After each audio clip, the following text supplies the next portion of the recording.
দানবীয় শাসনের পতন, একটা গণ অভ্যুত্থান বলতে পারি, আমরা একটা বিপ্লব বলতে পারি, একটা দানবীয় শাসনের অবসান বলতে পারি। আমাদের দেশের মানুষ স্বস্তির নিঃশ্বাস ফেলছে, সেটাকে ফিরিয়ে এনেছিলেন।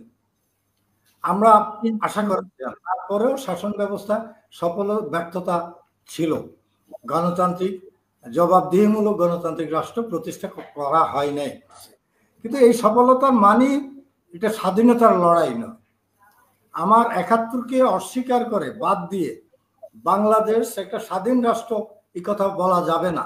বিষয়টা আজকে যে নিয়ে বিতর্ক আসছে, দ্বিতীয় স্বাধীনতা। দ্বিতীয় স্বাধীনতা কি বলতে কি বোঝাচ্ছে আমি জানি না। স্বাধীনতার যুদ্ধ তো হয়েছিল ১৯৭১ সালে। সশস্ত্র লড়াইয়ের মধ্যে দিয়ে আমার এই ভূখণ্ডটাকে আমরা মুক্ত করেছি এবং একটা মানচিত্র এবং একটা পতাকা আমরা অর্জন করেছিলাম। তারপরের ইতিহাসগুলো ধারাবাহিকভাবে রাষ্ট্র পরিচালনা, বিভিন্ন শাসক গোষ্ঠী, বিভিন্ন দল রাষ্ট্র পরিচালনার দায়িত্বে এসেছিলেন। তারা রাষ্ট্রটাকে গণতান্ত্রিক পদ্ধতিতে পরিচালিত না করার কারণে বিভিন্ন সময় স্বৈরাচারের পতন, স্বৈরাচারের উত্থান হয়েছেন, স্বৈর শাসকের উত্থান হয়েছেন, দানবীয় শাসকের উত্থান হয়েছে।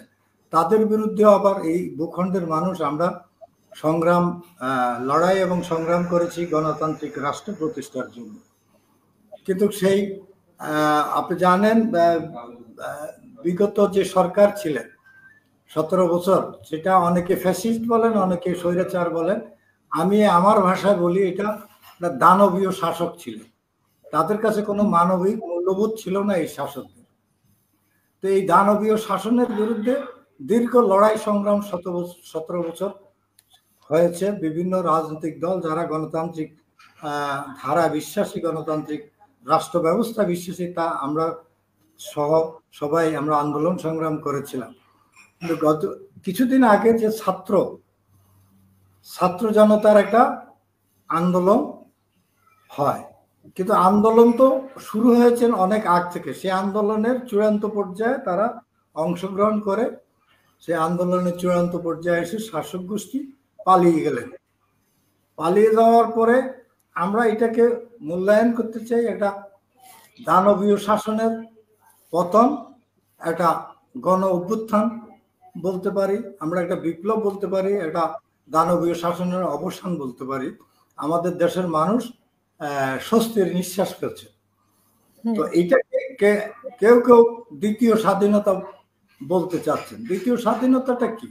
এখানে তো লড়াই হয়েছে, গণতান্ত্রিক শাসন ব্যবস্থা প্রতিষ্ঠার জন্য লড়াই হয়েছে, সংগ্রাম হয়েছে। এখানে তো স্বাধীনতার লড়াই হয়নি। তো অনেকে অনেকভাবে ব্যাখ্যা করতে চায়। সেই ব্যাখ্যার সাথে আমি একজন রাজনৈতিক কর্মী হিসাবে আর বিশেষ করে আমাদের দল এটাকে স্বাধীনতার লড়াই হিসাবে বিশ্বাস করি না। আমরা বিশ্বাস করতে চাই এটা একটা গণ অভ্যুত্থান, বিপ্লব, দানবীয় শাসনের পতন। এখন একটা আমরা আশ্বস্ত হয়েছি, এখন একটা নিরপেক্ষ সরকারের মধ্য দিয়ে, অন্তর্বর্তীকালীন সরকার, এবং আমরা বিশ্বাস করতে চাই সেটা নিরপেক্ষ থাকবে। তাদের অধীনে একটা সুষ্ঠু গণতান্ত্রিক নির্বাচন হবে এবং সরকার, জনগণ তার ভোটের অধিকার প্রতিষ্ঠা করে তাদের প্রতিনিধি নির্বাচিত করবে এবং তারা রাষ্ট্র পরিচালনা করবে। কিন্তু এখানে দ্বিতীয় স্বাধীনতা বলতে তারা যেটা বোঝাচ্ছে যে আমাদের কথা বলার স্বাধীনতা ছিল না, আমাদের কোনো স্বাধীনতা ছিল না। তারপরে আবার একটা সরকার, মানে এই ৫৩ বছর পর্যন্ত স্বাধীনতা, ৫৪ বছর পর্যন্ত অনেক কিছুই ছিল না। যে দলে আসছে সেই দলই কুক্ষিগত করে রাখার চেষ্টা করেছে, সেখান থেকে একটা মুক্তি ঘটেছে, বিশেষ করে ১৭ বছর। আমি দ্বিমত পোষণ করতে চাই না। আমার স্বাধীনতার চেতনা কি ছিল? একটা একটা স্বাধীন রাষ্ট্র এবং একটা গণতান্ত্রিক রাষ্ট্র। স্বাধীনতা যুদ্ধের পরে আমরা যারা আল্লাহ পাক আমাদেরকে সুযোগ দিয়েছিলেন মুক্তিযুদ্ধে অংশগ্রহণ করার, স্বাধীনতার লড়াইয়ে অংশগ্রহণ করার জন্য আল্লাহ পাকের কাছে আমি কৃতজ্ঞ, শুকরিয়া আদায় করি। তিনি আমাকে সেই সুযোগ দিয়েছিলেন। কিন্তু সেই লড়াইয়ের পরে আমরা রাজনৈতিক নেতৃত্বের কাছে রাষ্ট্র পরিচালনার জন্য দায়িত্ব হস্তান্তর করি এবং সেদিন জাতীয় নেতৃত্ব কথা দিয়েছিলেন রাষ্ট্রটাকে একটা গণতান্ত্রিক রাষ্ট্র হিসাবে পরিচালিত হবে। কিন্তু আমরা দেখলাম ৭৫ সালের ২৫শে জানুয়ারি এসে আমার গণতান্ত্রিক অধিকার কেড়ে নিয়েছেন, গণতন্ত্রকে গলা টিপে হত্যা করেছেন, একদলীয় শাসন ব্যবস্থা চালু করেছেন।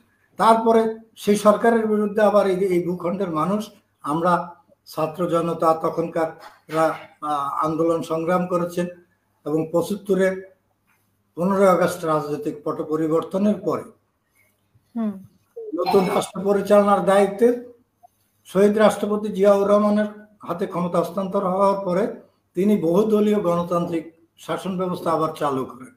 সেখানে রাষ্ট্র পরিচালনা তাদের সফলতা ব্যর্থতা ছিল। এরপরে স্বৈরাচার এরশাদ রাষ্ট্রীয় ক্ষমতা আসেন, সেই স্বৈরাচার বিরোধী আন্দোলন হয়েছে, তার পতন হয়েছে। আমরা প্রত্যাশা করেছিলাম ৯০-এর পরে ৯১ নির্বাচনে পর আমরা একটা গণতান্ত্রিক রাষ্ট্র পাবো। আমরা আশ্বস্ত হয়েছিলাম, দুই নেত্রী পার্লামেন্টে বসে মিষ্টি খেয়েছিলেন এবং সংসদীয় গণতন্ত্রের রাষ্ট্রটাকে ফিরিয়ে এনেছিলেন। আমরা আশা করেছিলাম, তারপরেও শাসন ব্যবস্থা সফল ব্যর্থতা ছিল। গণতান্ত্রিক জবাবদিহিমূলক গণতান্ত্রিক রাষ্ট্র প্রতিষ্ঠা করা হয় নাই। সে কারণে আপনার আসে 1-11-এর সরকার বা বিভিন্ন অপশাসন, তারপরে শেখ হাসিনার নেতৃত্বে একটা দানবীয় শাসন আমাদের রাষ্ট্রীয় ক্ষমতায় অধিষ্ঠিত হয়ে আমাদের বুকের উপরে চাপিয়ে বসেছিলেন। সেই দানবীয় শাসনের বিরুদ্ধে সমগ্র জাতি ঐক্যবদ্ধভাবে লড়াই করেছিলেন। না, ঐক্যবদ্ধভাবে লড়াই করলো ২৪-এর আগে, আন্দোলনের আগে তো আপনারা সফল হতে পারেন নাই, আপনারা যারা আন্দোলন করেছেন। তো সেই হিসেবে তাদের সফলতাকে তারা দ্বিতীয় স্বাধীনতা বলছে। আমি একটা ছোট্ট উদাহরণ দিয়ে বলতে চাই, একটা বহুতল ভবন যদি নির্মাণ করতে হয় তাহলে তাকে ফাউন্ডেশন দিতে হয়। ফাউন্ডেশন মাটির নিচে ফাউন্ডেশন দেওয়ার পরে বহুতল ভবন নির্মাণ করা যায়।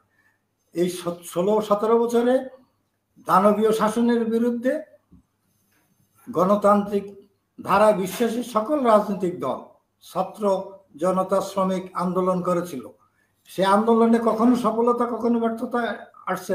৯ বছর এরশাদ বিরোধী আন্দোলন হয়েছিল, ৯ বছর পরে এরশাদের পতন হয়েছিল।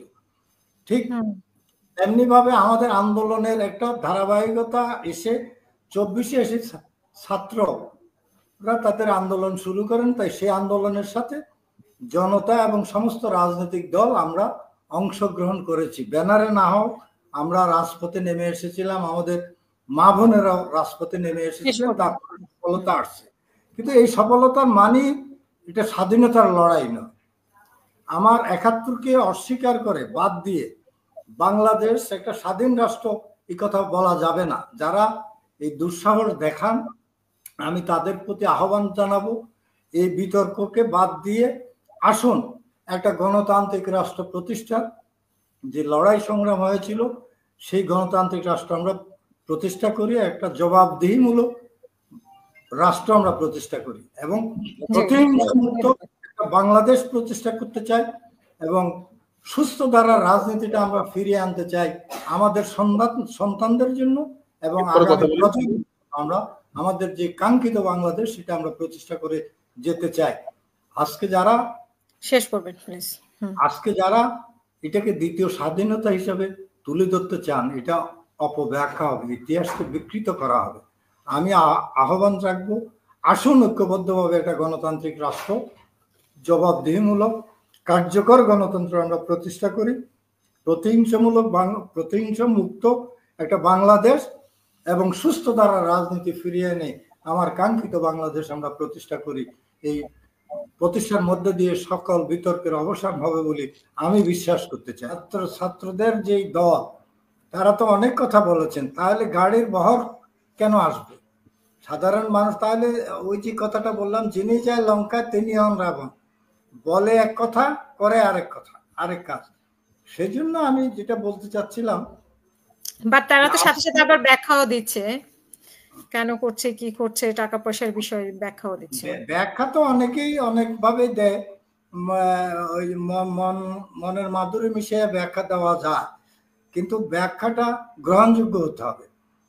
এটা আবার তাদের পক্ষ থেকে বিতর্ক আসতেছে, এটা তো আর আমরা বলতেছি না, তাদের অভ্যন্তরীণ এটাকে অনেকে পজিটিভ মনে করতেছে যে তাদের নিজেদের দলের কাছে জবাবদিহিতা করতে হচ্ছে, কিন্তু জবাবদিহিতার করেও তো তারা তো সেই অনাচারের দিকে যাচ্ছে, সেই অতীতের দিকে যাচ্ছে।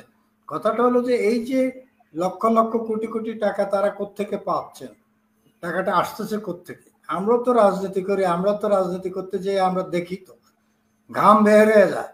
তাহলে টাকাটা অনেস্টলি যদি করা হয় তাহলে টাকাটা খুব কষ্ট। তাহলে এরা এই অল্প সময়ের ভিতরে ব্যয়বহুল যে সমাবেশগুনা, শোডাউনগুনা দিচ্ছেন কোত্থেকে?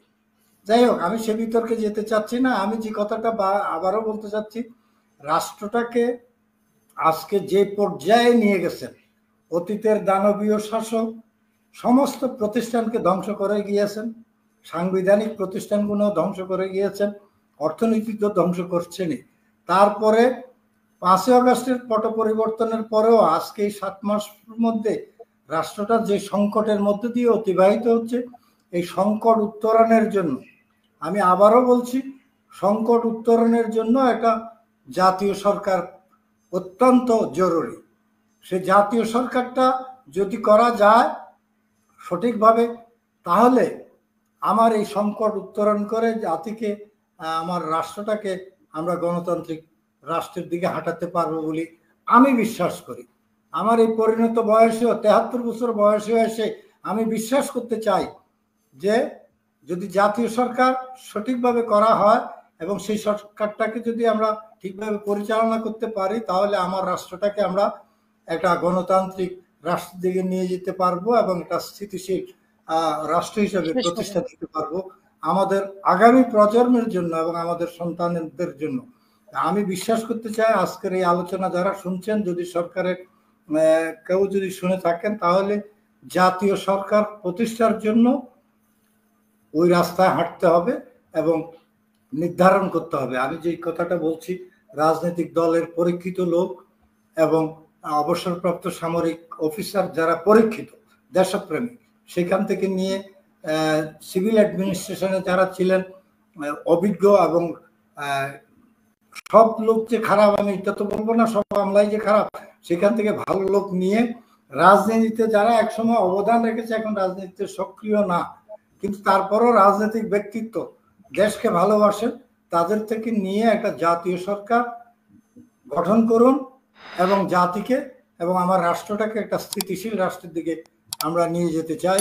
এই প্রত্যাশা ব্যক্ত করে আপনাদের সবাইকে ধন্যবাদ জানিয়ে, সবার সুস্বাস্থ্য কামনা করে আমি আমার বক্তব্যটা শেষ করতে চাই।